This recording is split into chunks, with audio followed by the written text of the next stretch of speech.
बच्चों, आज इस वीडियो में हम कक्षा 10वीं गणित विषय के निदानात्मक कक्षाओं हेतु सत्र 2023-24 के मॉड्यूल एवं वार्षिक परीक्षा को दृष्टिगत रखते हुए अध्याय 13 सांख्यिकी के अंतर्गत हम वस्तुनिष्ठ प्रश्नों का यहाँ पर अध्ययन कर रहे हैं। सबसे पहला प्रश्न देख रहे हैं यहाँ पे, सही विकल्प चुनिए।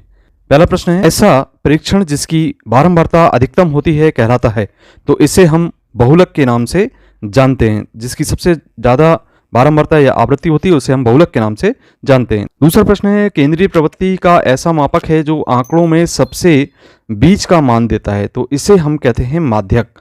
जो सबसे बीच का मान देता है उसे हम कहते हैं माध्यक। डी ऑप्शन सही होगा। तीसरा प्रश्न है, निम्न में से कौन केंद्रीय प्रवृत्ति की माप नहीं है? तो यहाँ पे बच्चों हम देखते हैं कि माध्य, माध्यक और बहुलक है, किंतु बारंबारता ये केंद्रीय प्रवृत्ति की माप नहीं है, तो डी ऑप्शन इसका सही होगा।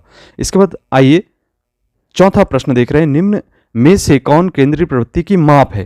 तो यहाँ पे चार ऑप्शन दिए गए हैं, जिसमें से हम देख रहे हैं कि माध्य केंद्रीय प्रवृत्ति की माप है, किंतु आवृत्ति, परास और सीमा ये केंद्रीय प्रवृत्ति की माप नहीं है। इसके बाद अगला प्रश्न है 5वें नंबर का, माध्य, माध्यक, बहुलक के बीच संबंध है। तो यहाँ पे जो सी ऑप्शन देख रहे हैं आप, ये माध्य, माध्यक और बहुलक में संबंध को प्रदर्शित करता है, जिसमें लिखा है 3 माध्यक बराबर बहुलक धन 2 माध्य। आइए अब रिक्त स्थानों की पूर्ति करते हैं। प्रश्न क्रमांक 2 है, जिसके अंतर्गत पहला प्रश्न देख रहे हैं, वर्ग अंतराल की ऊपरी और निचली सीमाओं का औसत कहलाता है, तो इसे हम कहते हैं वर्ग चिन्ह। तो इसे हम जानेंगे वर्ग चिन्ह के रूप में। दूसरा प्रश्न देख रहे हैं, जिसमें ऐसा परीक्षण जिसकी बारंबारता अधिकतम होती है खालिस्तान कहलाता है, तो बच्चों इसे हम कहते हैं बहुलक। इसे हम कहेंगे बहुलक।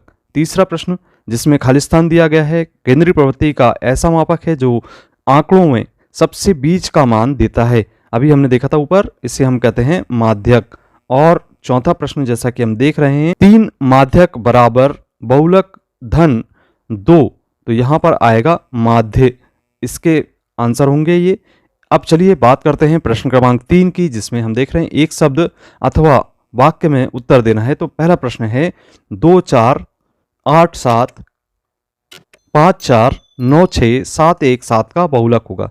बच्चों यहाँ पे जैसा कि हम देख रहे हैं बहुलक ज्ञात करना है, तो बहुलक में हम सबसे ज़्यादा आए हुए अंकों को देखते हैं। यहाँ पे 7 जो सबसे अधिक बार आया है, जिसे हम 7 को अधिकतम बारंबारता के रूप में देख रहे हैं, अर्थात 3 बार आया है, इसलिए बहुलक यहाँ पर 7 होगा। दूसरा प्रश्न है, किसी गेंदबाज द्वारा 10 क्रिकेट मैचों के लिए गए विकेटों की संख्याएं निम्नलिखित हैं, इन आंकड़ों का बहुलक क्या होगा?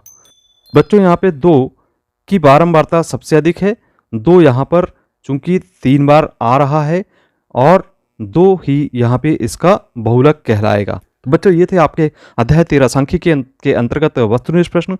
यदि आपको वीडियो अच्छा लगता है तो आप वीडियो को लाइक करें, अपने मित्रों को शेयर करें, और यदि आपने अभी तक चैनल को सब्सक्राइब नहीं किया तो सब्सक्राइब करें। मिलते हैं अगली वीडियो में। धन्यवाद।